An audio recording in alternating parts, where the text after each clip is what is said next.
All right. So thanks to Morgan, who says she likes to watch me work while I do my podcasty things. So video podcasty things. So I'm gonna work and talk to you. Hopefully you'll still be able to hear me. I usually wear my Bluetooth, and I realized I didn't have it just now, and I'm not walking back to the house for it. So hopefully you'll be able to keep hearing me. I have big plans. I would really like to take advantage of the extra house that we have on this property. That's like a, maintenance man's house or groom's quarters house or whatever it would be considered.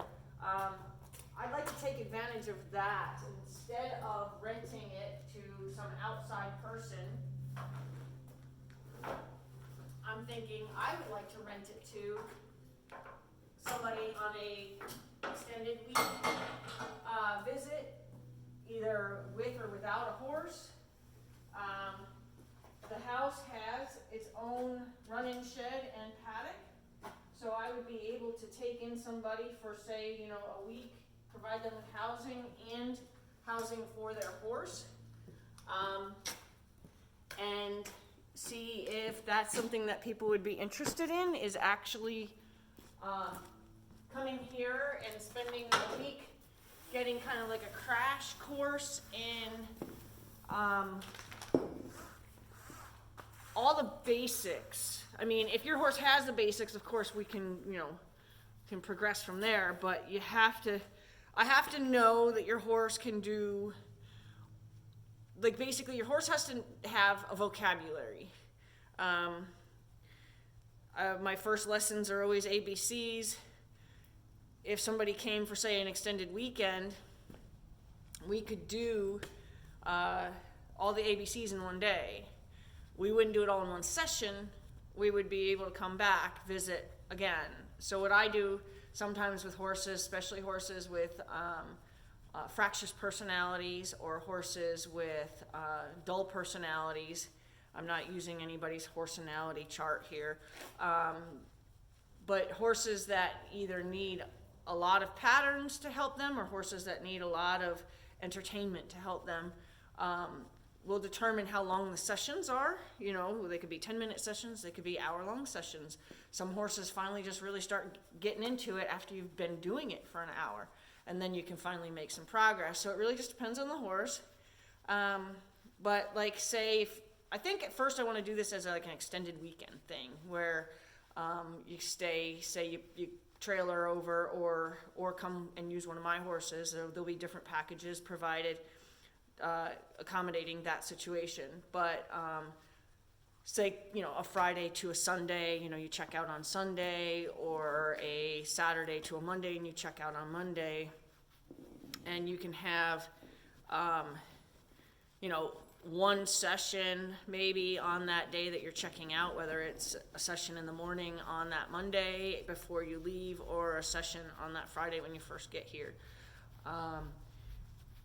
Go ahead and plan to basically spend the first day really going over. Maybe the first day would be an all review, or like say someone came on a Friday. This is all still very preliminary, but I'm just looking for some feedback on it. So please, that's what this is. This is like, hey, what do you think? If somebody showed up on a Friday, maybe the first session. So the first session for any horse is going to be a review. What does your horse actually know? What do we need to have your horse know how to do? Can your horse do all the basic elements? Can I talk to every single foot?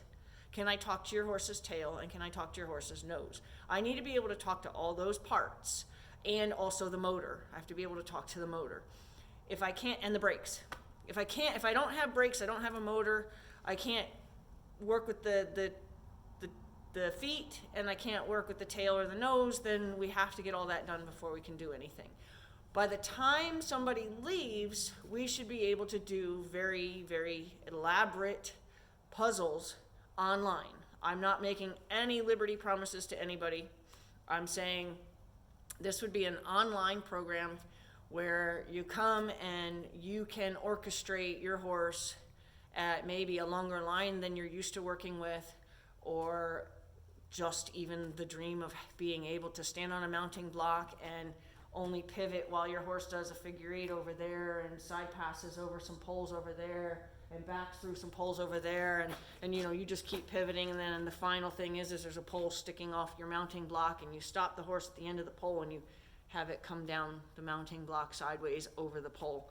To be able to do something like that at the end of the session, that's a dream for me, to have people interested in doing that. I am learning now that I'm finding more people who are telling me that they really love working on the ground, and riding is secondary to their relationship with their horse. And I'm like, oh my God, please come talk to me. Let's do something together, because I love riding my horses. I'm not saying that, but I can't tell you. I mean, I think I rode my horse. I think I rode every one of my horses for 4 laps around my indoor here, each, maybe a month ago. Riding is not my primary desire with my horses. However, all my horses can be ridden. There's no reason I don't have horses that can't be ridden, but I have more fun playing with them. And I've always said to people, when they get too direct line thinking about their sport, about their discipline, and they forget about the living emotional being that they're trying to do that with, it upsets me. And I try to remind people that, you see people grabbing their balls and their frisbees, and they're hopping in their car, and their dog is jumping in the passenger seat, all set to go to the park.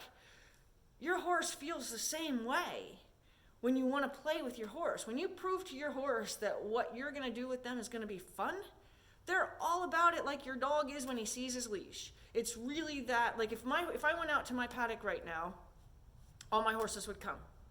No matter which paddock I went to, all my horses would come. Not because they think they're coming in, right? If I did that right now, there's not one horse out here that thinks it's time to come in, but they would come because they saw me, because they'd be like, oh, we're going to do something? Who doesn't want that relationship with their horses? I've never not had it, except for when I was 5 years old, when my horse didn't want to do anything with me, and that's when I learned that if I sit with my back to my horse and pretend to cry, she'll come over and tap me on the shoulder like, oh, are you okay? That's how I learned that you can make it their idea to participate with you. I'm interested in seeing if anybody would love to do that, and I have a house that I'm renovating right now, and it's getting a roof put on it on Monday. And then I'm going to finish it. Just had the air conditioning and heating done. I'm ready to renovate it for my needs. And I would rather renovate it for opportunities to work with people here than renovate it for some, random person that's going to weed whack my fencing or something for me. I'd rather have it be part of me, I'd rather it be something like that. So if it interests you, please give me some feedback. Give me some feedback on something that would interest you about that. I'm not advertising my property. This is a private farm. And when you came, you would come and spend that time with me. You wouldn't spend that time with an assistant, although I can't promise that if I ever became where I needed an assistant, I can't promise that someday it wouldn't be that way, but we're going to stay on the low end here and say, you're going to see me, you're going to do the work with me, and I don't have a revolving door here. There's no borders. There's no horses in training. It's just me and my 6 horses, and you and one of my horses, or you and your horse.